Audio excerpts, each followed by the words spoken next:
Anyway, coming up last, he's headlining technically. Woo! I love him. Woo! I look forward to his set every time. I genuinely enjoy this so much. John Bickerstaff, everyone.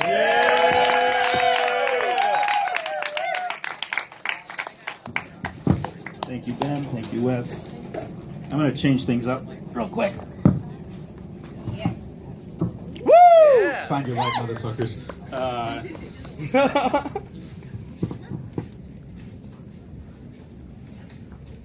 Do you ever think you might have turned out better if you were bullied more?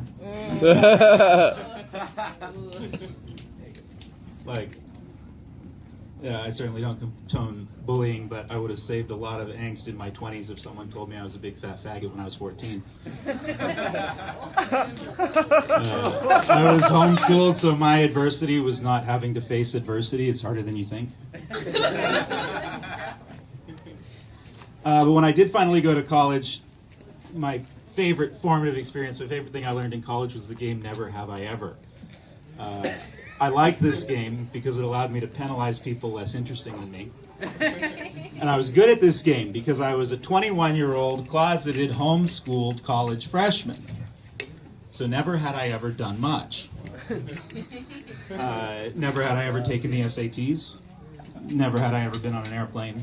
Never had I ever been to Boy Scouts or summer camp. And until I was 21, never had I ever slept under a different roof than my mother. And in fact, for many years we slept in the same room because my mother believed in something called co-sleeping. Which I always thought sounded less like a philosophy and more like a condition, you know, the kind of thing ladies at church would whisper about. Oh, she has co-sleeping, poor girl. But it's fine and it's cute when you're 6 and your dad works nights and you stay up late watching I Love Lucy with your mom. It is not as fun and cute when you're 14 and your parents are separated and your mom jokes that you're the husband now. But somehow it's not a joke because your name's on the food stamps too. At this point, I did not sleep in the bed. No, big boys slept in something called the nest. The nest was a collection of pillows and blankets and sometimes dogs that was constructed on the floor of my mother's bedroom each night and sounds kind of like the hideout in a really shitty spy movie. You know, watching from the nest. It's Tom Clancy's co-sleeper set. Protecting the American homeschooling family from the encroaching threat of court-appointed therapy and communism.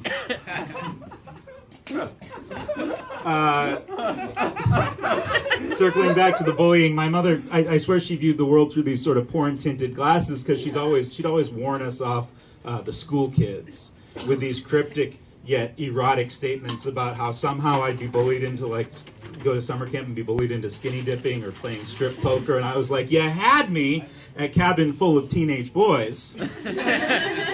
What could be wrong here? And she was like, I don't think you realize how awful it is. And I was like, I don't think you realize how gay I am. To be fair, neither of us had realized I was gay by that point, despite my favorite childhood game being Robin Goes to the Hospital, in which my Robin the Boy Wonder figurine, complete with green hot pants, would suffer an injury in the line of duty, and Batman would have to take him to the hospital for a comprehensive physical exam. Never had I ever had a comprehensive physical exam. And we didn't connect the dots from that to the time I was 10 and searched for Naked Man in the clip art folder of our new PC. Nor to the summer that I was 13 that I spent furiously masturbating to the skinny dipping scene in Tom Sawyer, the novel. Homeschool, right? Homeschool. Telling myself I'm aroused by their friendship. Till I was 13, never had I ever been in a locker room, which was also warned about with one of those statements that went something along the lines of, and you don't even want to know what teenage boys do to each other in the locker room. Finding out what teenage boys do to each other in the locker room was pretty much the sole purpose of my attendance at the annual youth group kickoff trip to the public pool. Purpose 1, sharing the fellowship of the Lord. Purpose 2, check out some 12-year-old peen.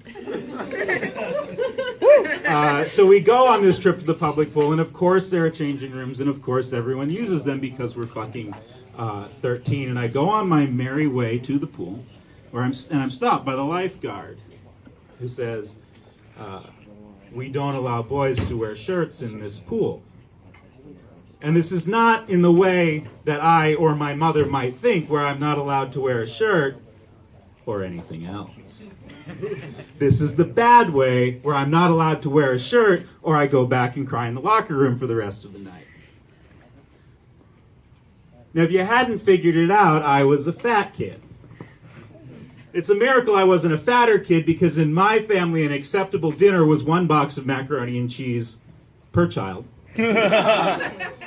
Because we were just poor enough to be buying shit food, but not quite so poor that we couldn't buy a lot of it. Other acceptable meals included cheeseburgers dipped in honey, or, if we were out of milk, melting down ice cream to put on our cereal. We were not the skinny kind of poor.